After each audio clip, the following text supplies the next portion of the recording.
Hello everyone, welcome back to my YouTube channel math with ma'am.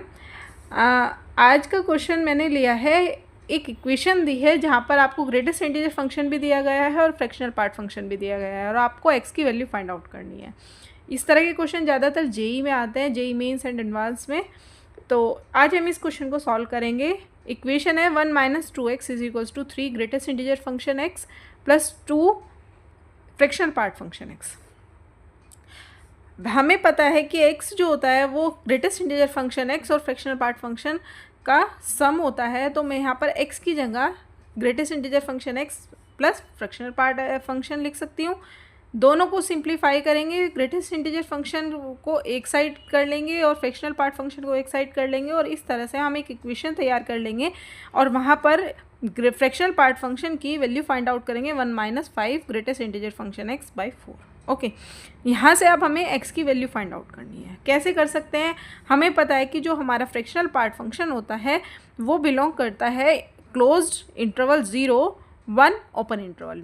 1 से छोटी छोटी value होती है और 0 से बड़ी और 0। तो इसको हम इस इनइक्वालिटी में लिख सकते हैं कि जो हमारे फ्रैक्शनल पार्ट फंक्शन की वैल्यू आई है 0 > 1 - 5 ग्रेटेस्ट इंटीजर फंक्शन x/4 <1, क्योंकि ये 1 की साइड से ओपन है। इनइक्वालिटी को सॉल्व करेंगे। सॉल्व करने के बाद ये बनेगा -1 < -5 ग्रेटेस्ट इंटीजर फंक्शन x < 3। यहाँ पर हम इसको और सिंप्लीफाई करेंगे। करने के बाद -1/5 5 से डिवाइड किया, <= ग्रेटेस्ट इंटीजर फंक्शन x <3/5। अब ये माइनस का साइन है तो हमें इसको भी रिमूव करना है, तो -1 से दोनों साइड मल्टीप्लाई करेंगे तो इनइक्वालिटी साइन भी चेंज हो जाएगा। That would be 1/5 > greatest integer function x <3/5। और हम इस इनइक्वालिटी को ऐसे भी लिख सकते हैं -3/5 greatest integer function x < 1/5।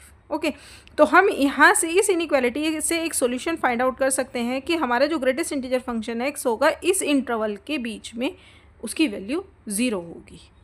Okay, क्योंकि हम सिर्फ और सिर्फ इंटीजर वैल्यूज़ लेते हैं, तो आप चेक कर सकते हो इस इंटरवल के बीच में सिर्फ और सिर्फ एक ही ग्रेटेस्ट इंटीजर फंक्शन x की वैल्यू आएगी विच इज़ 0। अब ये 0 वैल्यू हम इस इक्वेशन में पुट करेंगे, इक्वेशन 1 में, तो हम फ्रैक्शनल पार्ट फंक्शन की वैल्यू फाइंड आउट कर लेंगे विच इज़ 1/4। अब ये दोनों वैल्यू हम यहाँ पर पुट करेंगे, x = greatest integer function x plus fractional part function x। दोनों को वैल्यू को पुट करने पर हमारी x की वैल्यू आ रही है 1/4। So this is the required solution of this equation which is x = 1/4। Thank you so much.